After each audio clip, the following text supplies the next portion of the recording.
what lessons did you take from your years in service to then the corporate world, which is so diametrically opposite and different from how it works? I think there's a lot of very mission-driven people, certainly in the military and certainly in business and commerce.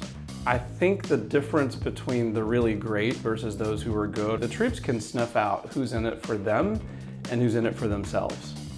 They can tell the difference. And the difference is demonstrating that it's not a checkbox showing that you care. You show up in the moments when they need you that you didn't have to. So it's heart, just as much as it's head.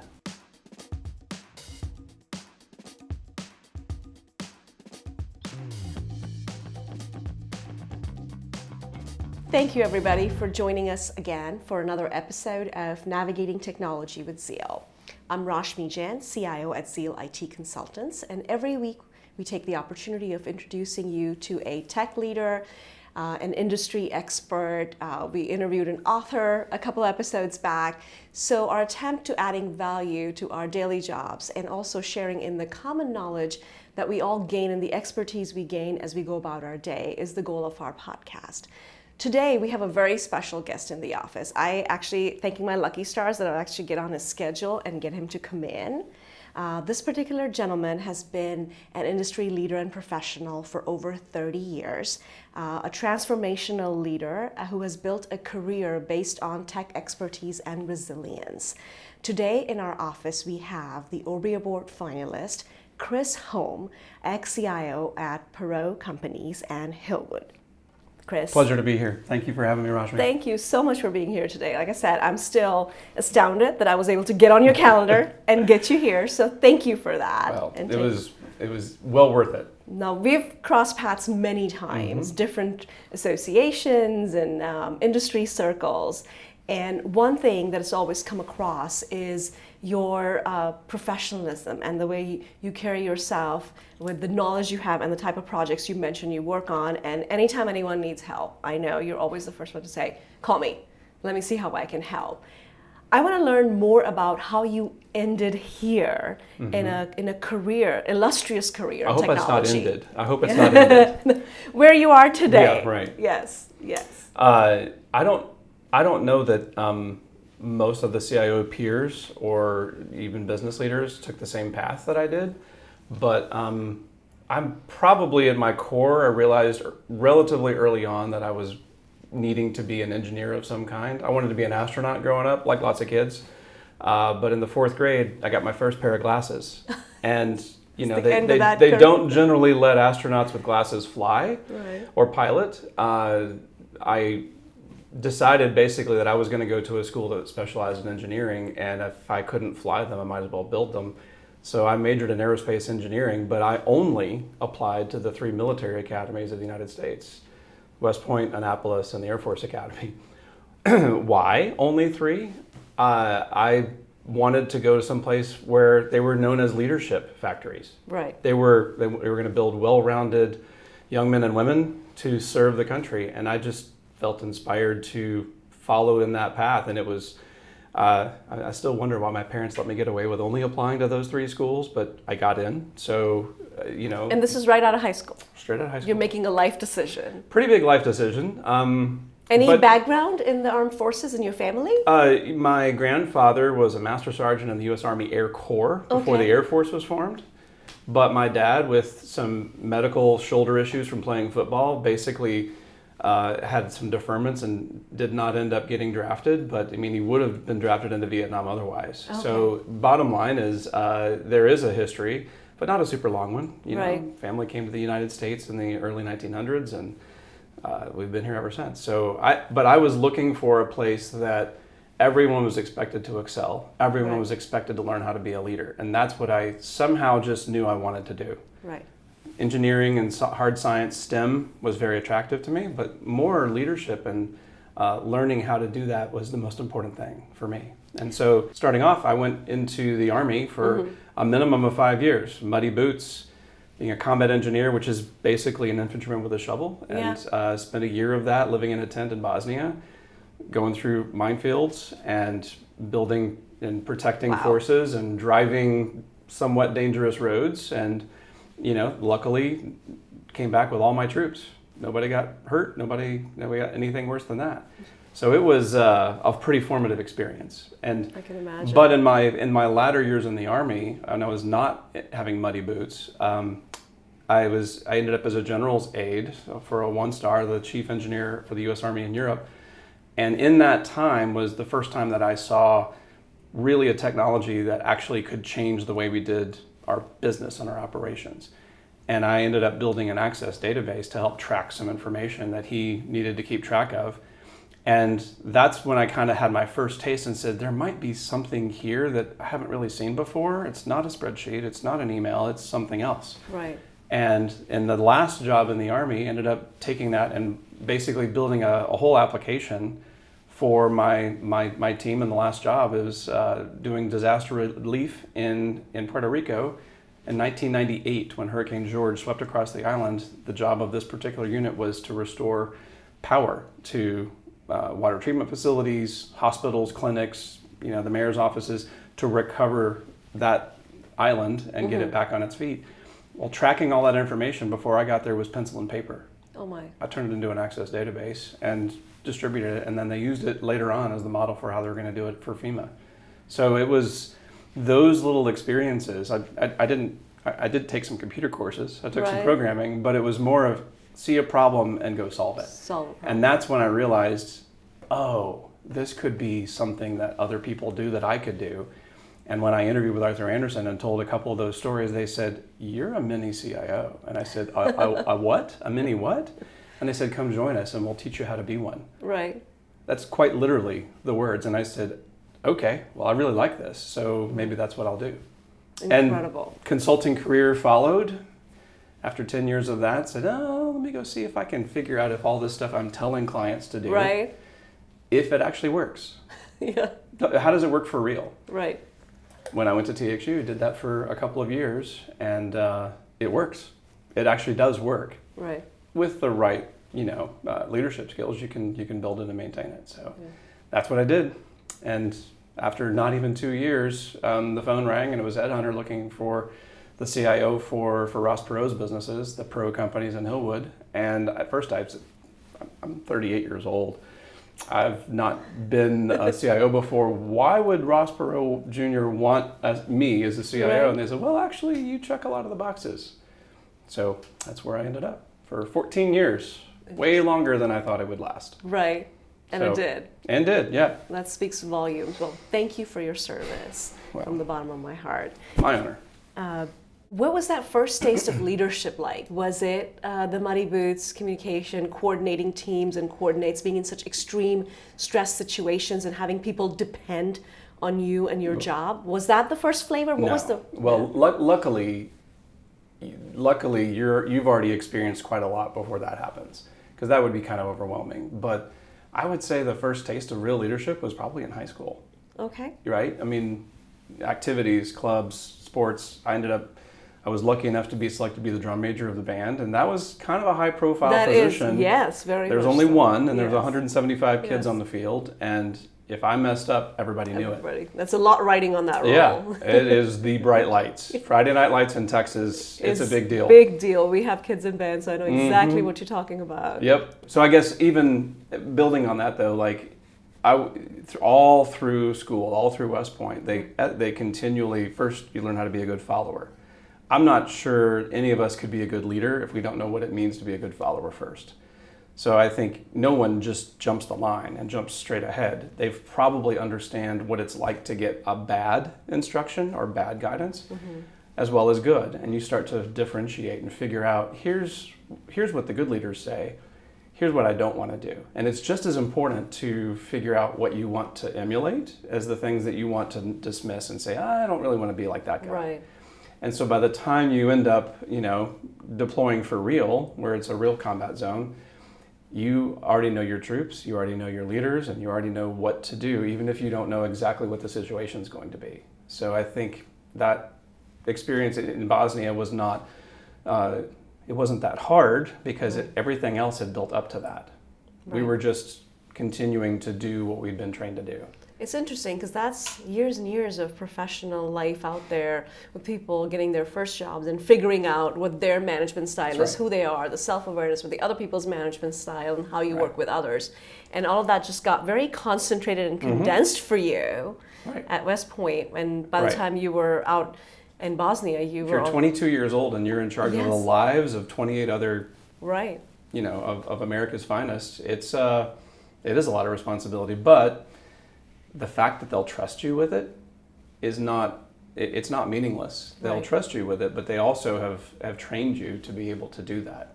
So and it wasn't clearly just me, it was every other, young officer that this is how the military works. It is a leadership factory and they have honed it to perfection. So if you look at what the academies, you look at the military is doing today, absent some of the politics and the environment, they're doing everything they can to maintain that professional edge and to serve well. Some of my best hires in my career have been veterans. And I'm just, every time... Not surprised. Yeah, every time I come across, I'm blown away by the work ethic, the grit, the resilience, Yeah. and then the sense of personal responsibility in getting the job done and working together as a team. That's right. Unparalleled. What That's right. lessons did you take from your years in service to then the corporate world, which is so diametrically opposite and different from how it works? I think there's a lot of very mission-driven people, certainly in the military and certainly in business and commerce. I think the difference between the really great versus those who are good, or the troops can sniff out who's in it for them and who's in it for themselves. They can tell the difference. Right.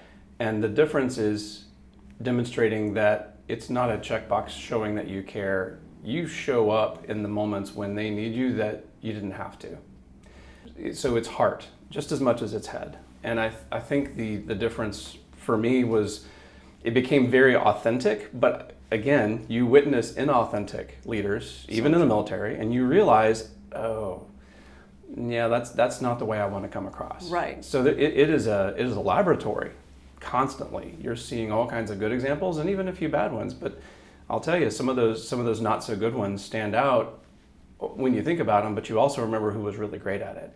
Right. Okay, I'd take a mental note, file that away, maybe even journal it and say, okay, this is something that I saw. So it's sort of a constant process of figuring it out. But I think it's the caring, and you have mission first, right? People always. Okay, those two things might always seem to be in conflict. They're really not. If you show up authentically for your team and not just giving orders and then stepping back and letting them be in danger, then you have to lead from the front. So leading by example becomes a natural product of being there with them, for them, and it really doesn't matter if they're going through something hard, you're there with them. Right. I think that's just something that I carry with me today. You don't separate yourself from the people who are doing the work. Right. You're in it.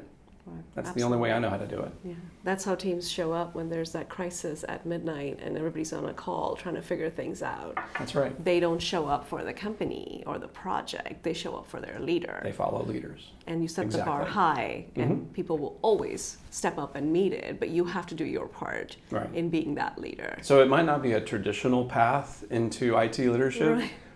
but I've stumbled into it anyway and tried to make it work. Lessons learned the hard way, since it wasn't Yeah. the traditional path. What Yeah. would be a couple examples if? The hard way, don't try to pretend you're an expert in something that you're not.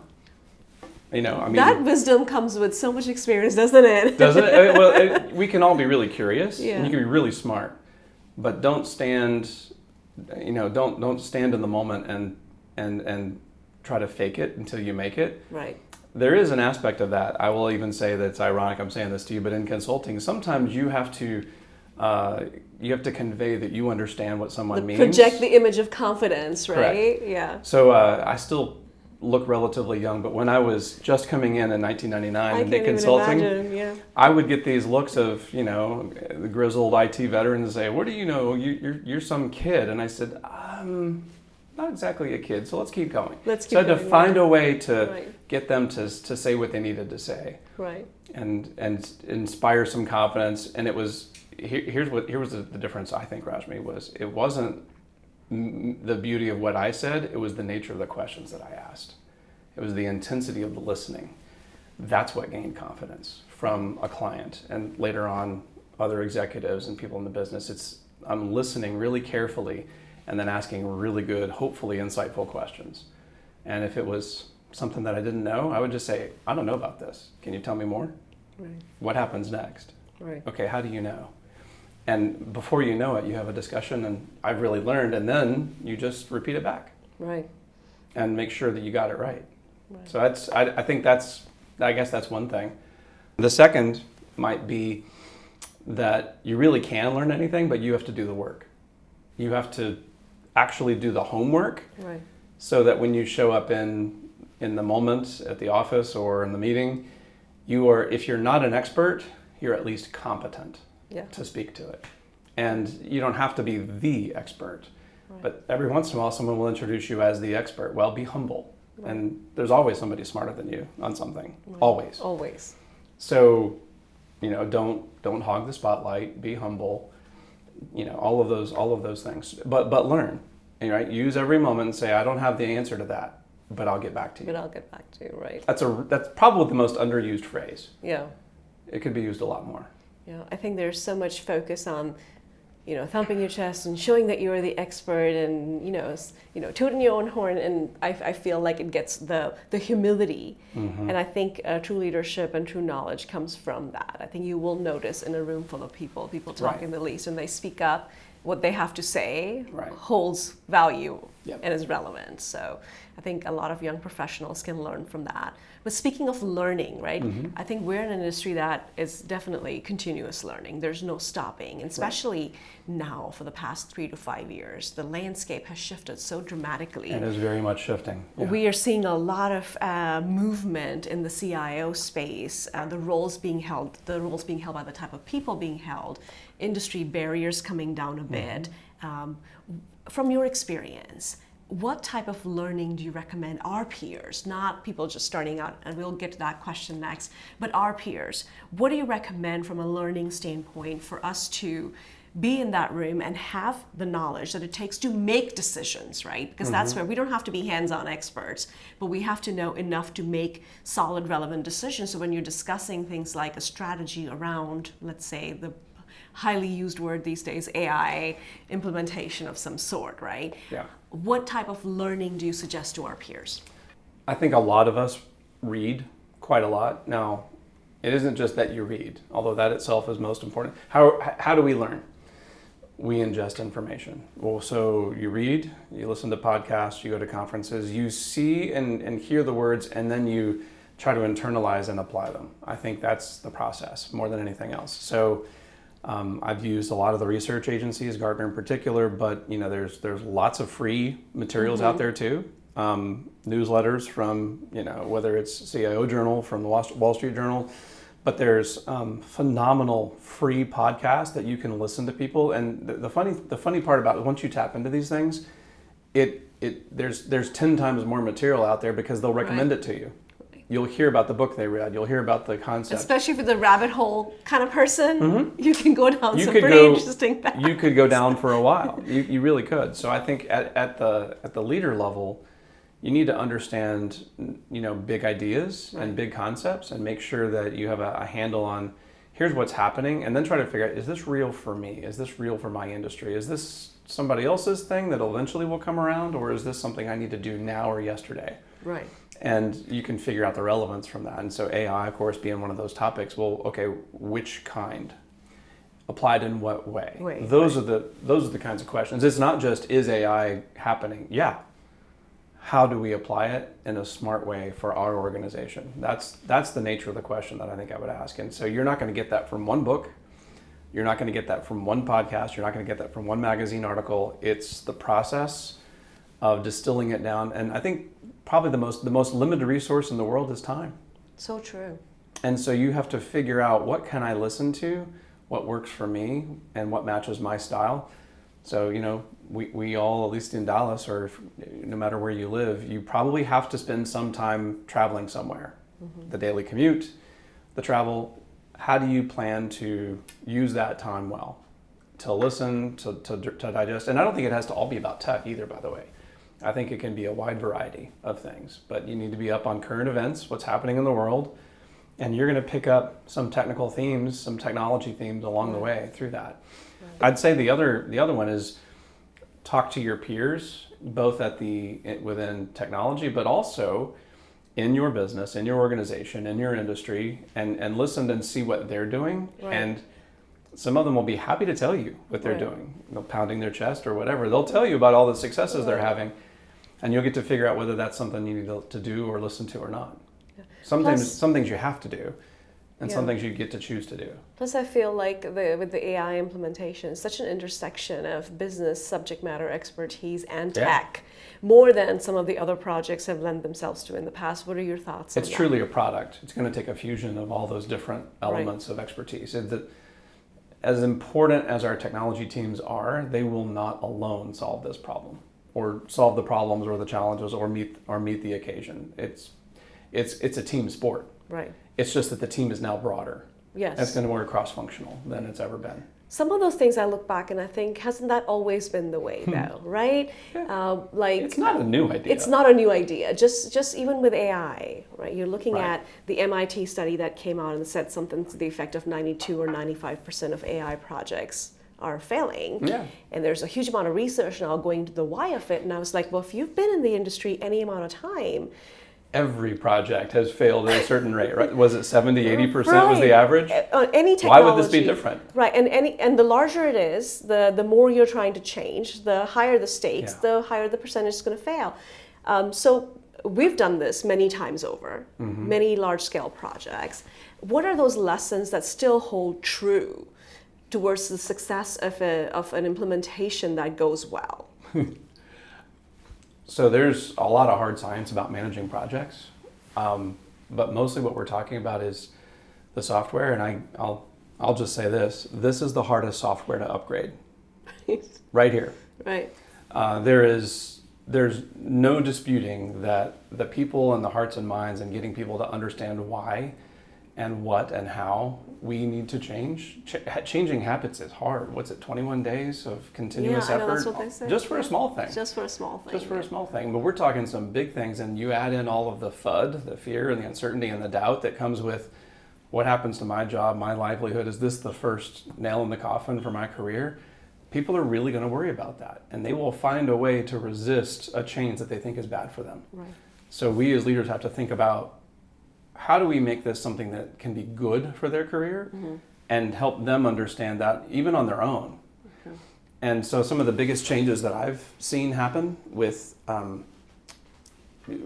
projects, but also initiatives and bigger programs, has come from that young man or woman, or sometimes not young, who has realized, you're right, I need to change. I need to change my attitude about this and the reason why. And when they finally tell you, hey, I've decided that I'm not going to resist this anymore. Right. I'm going to get on board and help. And like the whole thing. The switch flips. Changes. The whole team suddenly follows. Right. So one of the things, it's kind of a truism, but the squeaky wheel, who's making the most noise or who's resisting the most, if you figure out where that is and the leader go handle it and help address those concerns, it really, that old technique still works. Still works. Sometimes it's not just one, but I think we're going to have a lot more of that, maybe the broader question that the leaders need to ask today is, why are we pushing this change? What's it really for? Right. Who benefits? Who doesn't benefit? How do we deal with that? And so, it's not just, we're going to go do this because we have to. Why? What happens next? Right. So the leader has to be able to try to figure out how to see around the corners, because those threats, we're seeing them play out in real time. The hiring trends for the college grads today with AI and the other things happening in the economy are not the best they've ever been. In fact, it's a real struggle, especially for software engineers.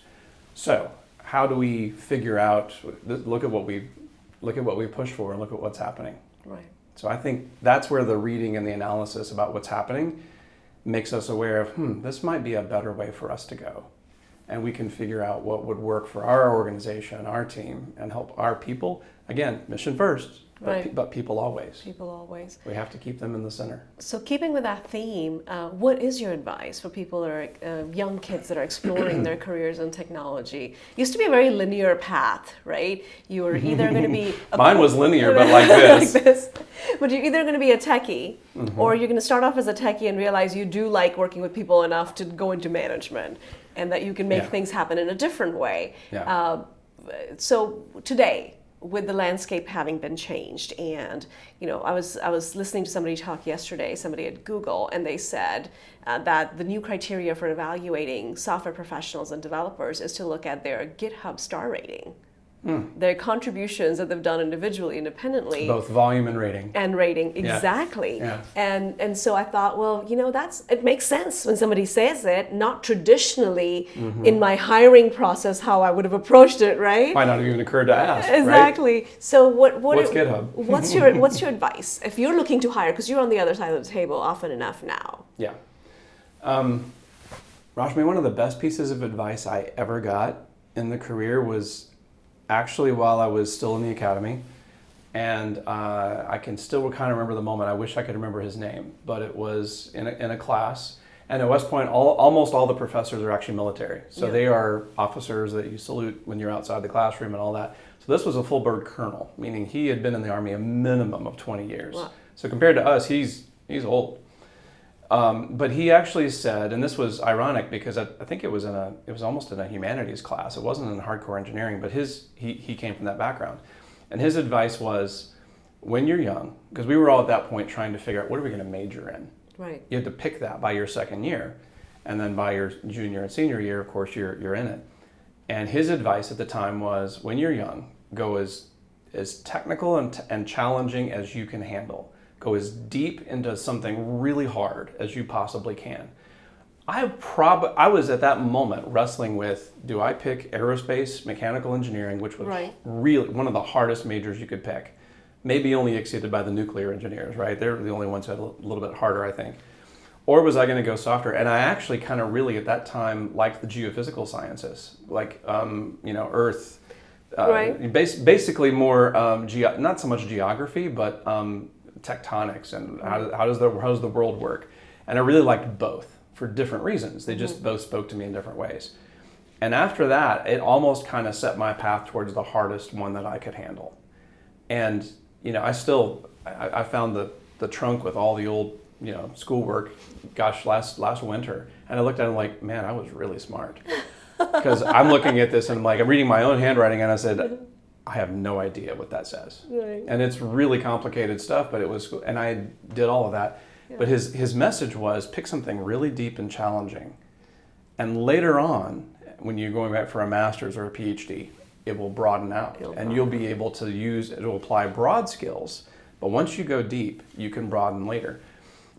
So let's go fast forward and apply that to today. Does that mean I'm telling everyone to go get a software engineering computer science degree? No. Mm-hmm. Take the most challenging technical course you can. If you want to be in technology, take a STEM related field and take it as deep as you can handle when you're early in your career. Go be that hardcore engineer who figures out how to solve something. Right. Doesn't mean you have to be a computer science major. I wasn't. Right. But take on something challenging and figure it out. When I went back for my MBA after 2 years of consulting, it suddenly made sense. Right. And I realized, here's the business context in which I've been doing this. Oh, this is the finance side. Okay, I got it.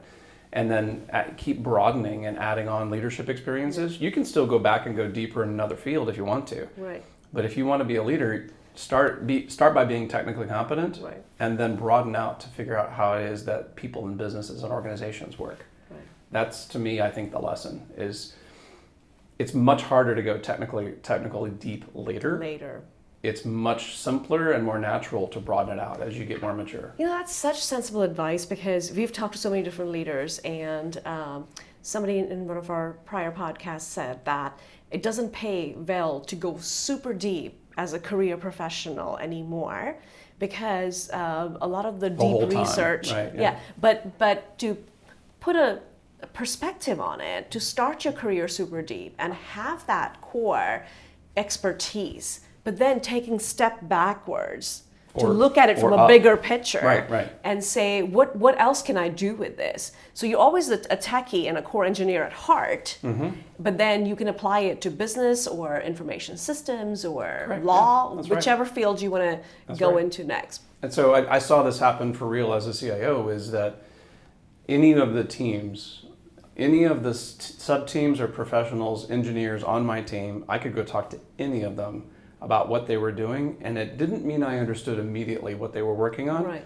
But when I would follow up, usually in a very natural way, it would be, hey, I heard you're having an issue with this. Let me figure out how I can help. Right. And, I was sometimes 2 or 3 levels above them, but the truth is I didn't really care about the levels. I was trying to help them get over a challenge. And if they had it and had handled it, I would figure that out. Right. And if they needed help, I'd figure that out too. Right.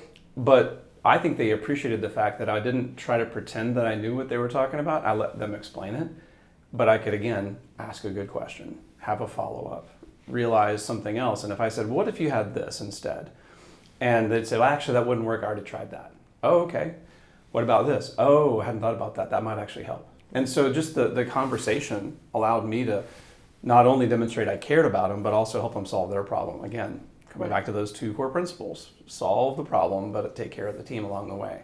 And then that level of collaboration, it's almost like they're solving their own problems eventually, just talking through somebody who has a slightly elevated perspective. That's right. And maybe even from a management standpoint of different stakeholders, because there's always that other side of the equation that's involved, right? That we insulate our teams from. I have rarely met anyone. It does happen, but it's extremely rare. I've hardly ever met anyone who didn't wake up in the morning and decide they wanted to be their best or do their best or have a good day. Right. You just don't find people who say, yeah, I'm going to really go screw that up today.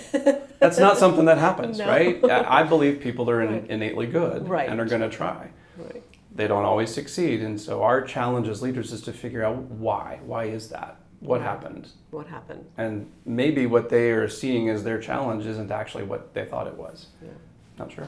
Definitely not a linear career growth, I'll tell you that, between having to choose literally aeronautical engineering to the sky to geology type to the earth. See what I mean? They're kind of different. There's a big range there that you're picking from. And planetary science and aerospace. So you're like, I think I'll take the midway most serious engineering degree that is out there. And then to sit in a class and a few years later and study the 5 Ps of marketing to tie it all in. That's definitely quite a route you took there. And I don't know. I think you think about what inspires me. I have hanging on my wall in the office the poem "If" by Rudyard Kipling, and the theme of that entire thing is if you want to be the best person. He uses the word man, but if you want to be the best person you can, you have to give every ounce of effort and every ounce of love to everyone around you, or you will never really fully realize yourself. And the first time I read it, I probably didn't get it. Right. And now I read it and I'm just like, oh yeah, that's a good reminder. Right. That's a really good reminder. That same calligraphied poster was hanging on my father's office wall for 25 years. Wow. And he gave it to me and I reframed it and stuck it on my wall because that's what I take. Right. That's the lessons of his life that he has conveyed to me and that I try to give to everyone around me. And the meaning evolves, and you learn more and you reflect more. You see things at different times. It's like watching a movie again and again. The things you missed earlier, you go back and see them. I don't usually do that, but yes, a couple times maybe. Right. It's kind of like my favorite, which is The Man in the Arena. Yeah, Teddy Roosevelt. Love that one. It's a classic again. It kind of talks about the day-to-day struggles of if you haven't, like you said before, learned from the best and the worst and taken the falls. It really is what shapes us in our careers. But it's also judgment, right? Absolutely. You can't cast judgment on something and someone that you've never been in their shoes before. Right. I think, to me, it's both sides. You got to get in the ring, but you also need to be careful when you're not in the ring not to cast too much judgment on the man who is or the woman who is. That's so true. Very true. That should be framed right there. So you're at such an interesting phase in your career, 14 years at Hillwood and the Perot companies, and a lot accomplished along the way, and now you're in transition. I'm just excited for all the possibilities, the opportunities, and who the next lucky org or company or what is it going to be that you're going to do next? What are you looking forward It's to? funny, I've thought about it this summer a lot, but I've had the first real break I've ever had in my career. I mean, to think about it, I haven't had more than 2 weeks off in 30 years. Right. That's really, that's a lot of time That's to a lot not of really have the time. But those 2 weeks off, as long as you're employed, are they really 2 weeks off, not, right? not as a CIO, generally speaking. Although Right. I will say, as the team got better, my time off became more relaxing. Right. That was a good advantage of it. Right. So I spent the summer with my family, my kids, my in-laws who needed some help at their stage of life. But I also had a little chance to decompress and to think about, well, what do I want to do this again? Do I want to do this the same way that I did? What do I want to do? And the funny part is you just kind of know innately, you start to figure out, is this something that I'm wired to do, want to do, have the desire, do I have the capacity to do, but do I have the desire to do it? Right. And I didn't really hesitate, Rashmi. I love the field and the level and the challenges that come with being a leader in technology today.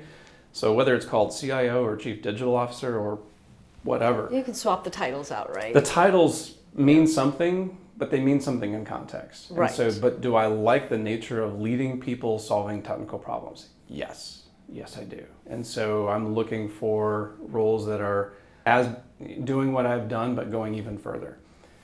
Building more capacity. And so I'm looking to be in an organization where technology is not an afterthought, but is core to their competition, how they compete in the market. And if that is true and they're looking to do it great, best in class, not just okay, then that's probably something that you can sense from talking to their leaders. Right.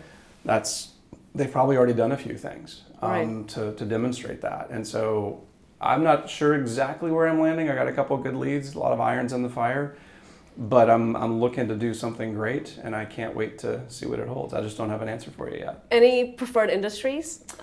I don't have any one picked out. I think the thing about where I am in my particular stage, in consulting, I probably covered almost every Right. industry. And the lesson that I took away from that is that the industry challenges are a whole lot more alike than they are different. That is very true. There are still very niche challenges that you only see in, say, healthcare or certain kinds of financial services. But I think the truth is that most of our peers have been dealing with the same challenge. It's just spelled different. Mm-hmm. Right? They may not call it the same thing. Right. But it's the same kind of problem. Right. Now I'm not going to diminish some of the challenges that there really are kind of unique to their business, but Right. by and large, I think there's a lot more alike than there is different. So I still think there's a lot of cross learning that still is happening and needs to happen. And that's why I'm not being too picky. I'm looking for places and companies that are looking to grow in that way. Mm-hmm. And I'm not ruling anything out right now. How do you plan on, like, if somebody were to pose the question to you as a challenge and say, lacking domain expertise in a particular industry Mm-hmm. that is very opposite from where you've kind of grown up, Mm-hmm. how do you get past that hurdle? What do you say? Probably not that different than I did as a consultant. Right. I'd say, well, you say it's unique, but tell me about it. Right. And it's not to just reflect it back and say, well, you don't know anything about our industry. You and I could probably both write a book of the number of times we've been told that. Right. But every time I found that someone said, you don't understand our industry, I'm like, you know what, you're right. I really don't. Right. You seem really passionate about that. Can you tell me why you think I don't understand? Right. And then inevitably, somewhere in that conversation, because it needs to be a conversation, I'll get to say, actually, you know what, you're right. I haven't seen it quite this way, but I have seen it this way. And Right. they were a little different than you. Right. And inevitably, you end up saying, they kind of realize that you're both two people trying to solve a problem for them. Right. And do you or don't you want help? Right. That's it. That's what it comes down And the to. end goal is efficiency, automation, process improvement. I mean, all better. industries strive towards the same goals, right? Yeah. And how you get there is pretty similar too. It can be. Some resources, some industries, some businesses have a lot more resources to throw at it. Others have to be scrappier and more creative. We've both seen both sides of that, right? And you can still be creative in a bigger company, but you have to, there can be more on the line. Right. Or not, depending on how you're doing it. Right. So. So this is a question I ask all leaders because I know that we live in such a driven environment and it's go, go, go. What's next? Next project, next deliverable. What do you do to unwind? What does your downtime look like? So I have 4 kids in middle and high school.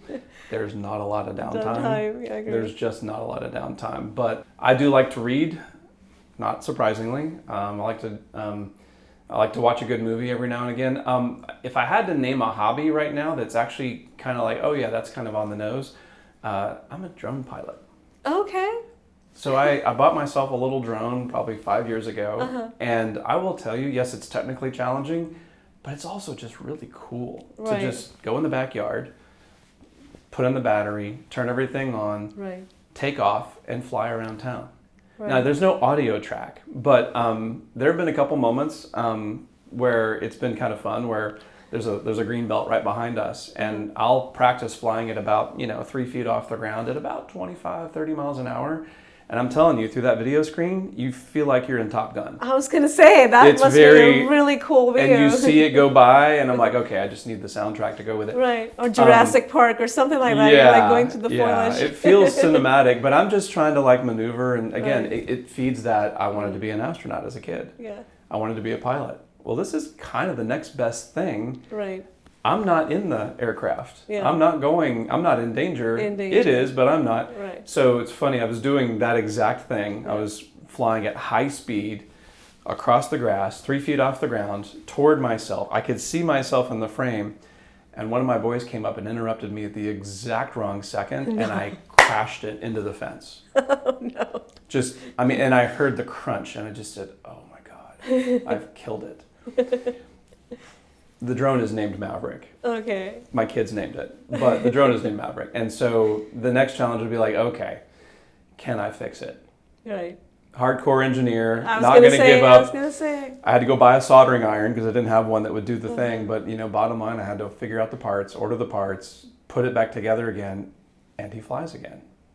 But it was about a month of trying to, and I will tell you, really small parts inside this thing. They're a miracle of technology today. They really are. Yeah. And really tiny parts, trying to figure out how to get that thing apart. And I'm pretty good at it. Right. I do Legos as a hobby too. Right. And I was like, oh my gosh, I'm going to put on my glasses to be able to see some of these screws because you really can't see them. So it was almost as much fun fixing the drone as it was flying the drone. And that was just the sporty stuff. I watch videos of these guys who do barrel rolls through these little obstacle courses. Yes. I'm like, that's amazing. That is amazing. I'll wear the goggles. I haven't gotten that far yet. Yeah. Well, it seems like you're well on your way. Depends how much free time. Now, learning for the kids in the process, are they helping you with that? Yes. Yeah. Yeah. So it's funny. This summer, 2 of my kids are in the marching band. They march as 8th graders with the high school marching band. And they did what they do a fundraiser. Mm-hmm. And so they would come to different neighborhoods around our town and march up, and you could basically sponsor them to come to your yard. And so we did that as a gift to my father-in-law, who was having his 87th birthday. Oh my goodness. And so we get out in the front yard, and the marching band's coming down the road, and I handed my youngest son the controls and said, all right, buddy, don't crash it. Yeah. Film the band. And he took off. I took off, but after that, got him at about 100 feet, and he filmed the band marching down the street the whole time and kept it in frame. I was so proud of him. And it was only just because of the practice. But he's technically adept. Right. He understood. He was safe. Yeah. And he had a ball doing it. Well, you have at least 12. One following in your footsteps. He's 12. And the other 2 boys were actually in the band, so they couldn't do it, but he did. If you think back on what we were doing when we were 12.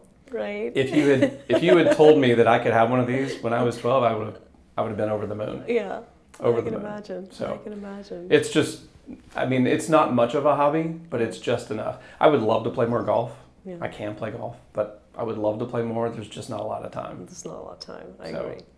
So 30 plus years of career, spanning many different industries. Do you have a couple of favorite projects that you take great pride in that you've worked on, personally or professionally? Well, we would have a long list if we added them together, right? So, but if I think about ones that are formative and long ago, but kind of speak to how I got on my path, and then maybe the capstone one, maybe I'll bookend them that way. So one of the first technical projects I ever worked on, I started to mention a little bit earlier, but I went to Puerto Rico to help do a disaster recovery mission with the Army. And the unit I was with, their only mission in life was to install power generation or the transmission to connect it, to get power restored to places that needed it. One of their missions is disaster recovery. So water treatment facilities, things that keep life going after a disaster hits, shelters, municipal offices or mayor's offices all over the island of Puerto Rico in 1999. When I showed up in the office, the way that we were tracking those, what was going to be hundreds of generators and projects, was on a big piece of white paper on a desk and paper and pencil. And I don't blame anyone for that. That was the way they started. But I realized in looking at this ginormous grid that was going to be erased and rewritten or coffee stain, I was like, this is too important to have in pencil and paper. How do we share this information? Right. How do we do that without creating more work? And so what became obvious to me is we need to have this stored electronically. We need to have this shared electronically. I don't know how to do it yet, but I did know how to build an Access database. So I started building one on my first hour there. And by the second day, I had something that was functional and would work, and we would end up exchanging floppy disks. Remember what that's like? Yes. Because there was no internet. Yes. This is 1998. Yeah. There is no internet, but we would exchange floppy disks with the guys in the field, and they would tell us, here's the ones we deployed, here's the ones we didn't, let's update that.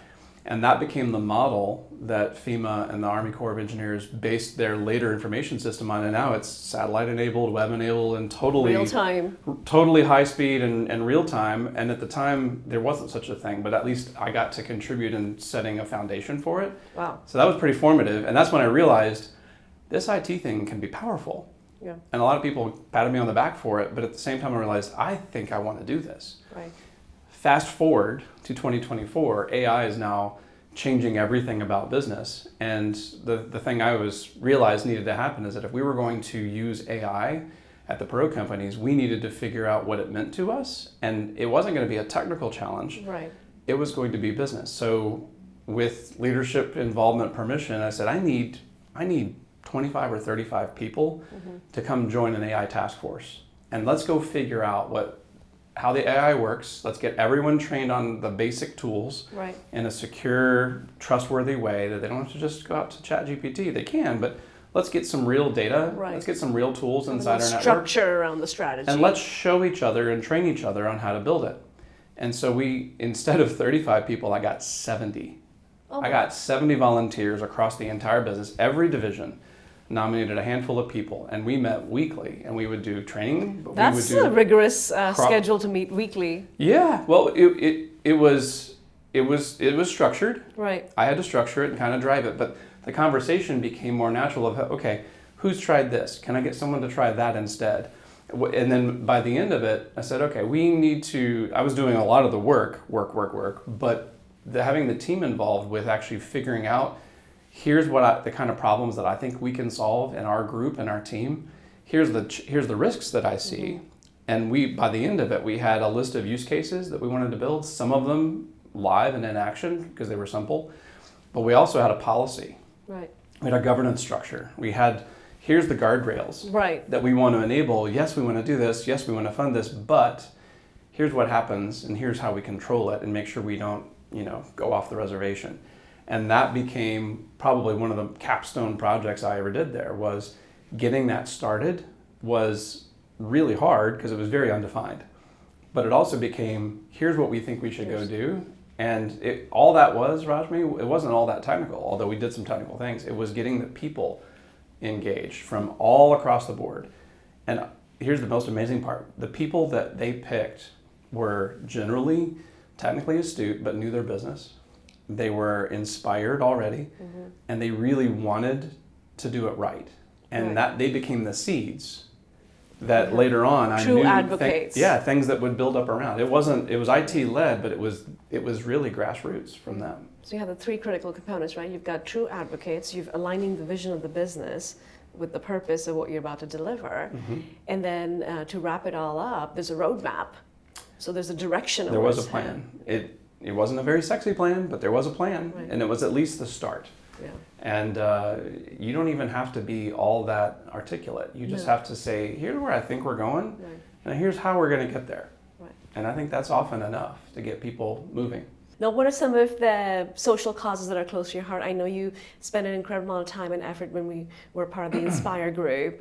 You were the membership chair. I was the co-chair with you, I'm which the I chair learned now. so much. I'm the chair now. Oh, this goodness. year. Congratulations. Well, ironic that I'm, having a job search at the same time, but this year I happen Right. to be the chair of Dallas CIO, and it is That's wonderful. highly rewarding just to be able to see peers and try to figure out how to get them engaged Right. with what's going on. The other one that have been really engaged in for the last 5 years is the Warren Center, which is a nonprofit based out of Richardson, but they're all over the northern part of the Dallas Metroplex. And their mission in life is to help children with developmental challenges and their families. So they'll handle kids even with minor sensitivity kinds of issues, but really major medical life challenges, even eating, talking, the most basic functions. And these therapists will help them in their home or the clinic and will help them basically get started on turning their life around. And it is magical to see the effect that they have. And of course, I didn't do that, but being able to give in that way, they have a phenomenal board and an amazing leadership team. Anybody who wants to help the Warren Center, you would be well served. They are an amazing group of people. Wonderful. Thank you for that. It's just, there's so many aspects to our lives, careers, and I think what goes around comes around, right? So It is the paying it forward. We're not going to be able to pay each other back. No. So you can only give to the people who need it. And set the right tone Yep, for that's right. generations to come. And I've been active in my church. I think we all need something spiritual to ground Absolutely. ourselves, and that's been rewarding as well to be able to give in that way. But we need our cup filled, and we need to fill others' cups. Yes. That's a big Well part said. of it. Once again, amazed at the breadth of your expertise, and just like we talked earlier with your career choice and your educational landmines that you set, that you sort of navigated, you're looking at floppy drives to now AI strategy and everything else in between. And who knows what's next? We'll see. Yeah, and that's really sums up our very riveting conversation today. Thank you so much for taking the time. It's been my absolute joy and pleasure to have you And here. mine as well, Rashmi. I've learned so much, and I'm excited to see where your professional journey takes you. We're Right. all here cheering for you and see where you land, and would love to have you back to talk more about your new role. Sign me up. Thank you Thank so you. much. Thank Really you. appreciate it.